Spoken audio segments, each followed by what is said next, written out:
নমস্কাৰ prime 24 Assam north ইষ্টলৈ মই miss আজমিৰা বেগমে স্বাগতম জনাইছোঁ। আজিৰ বিশেষ প্ৰতিবেদন সৰু পথাৰত SOP নমুনাসকলৰ বিৰুদ্ধে কঠোৰ ধনশীল আৰক্ষী প্ৰশাসন। SOP নমুনাসকলৰ পৰা 500 টকাকৈ জৰিমনা বিহিছে আৰক্ষীয়ে।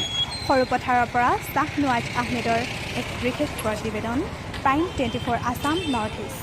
ধন্যবাদ।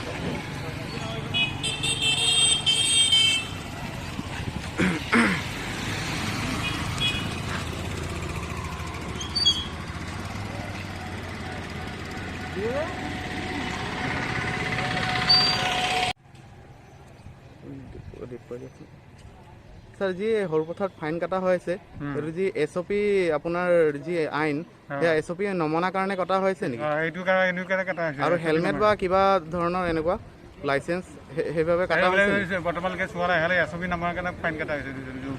কিমান কটা হৈছে বাৰু? 500 টকাকৈ মিনিমাম 500 টকাকৈ কটা হৈছে। 500 টকা কটা হৈছে। এতিয়ালৈকে কিমান মান বাইকত কটা হ'ল আপোনালোকৰ? বৰ্তমান আহিছোঁ আমি বেছিকৈ হিচাপত 3-4খনমান কটা হৈছে।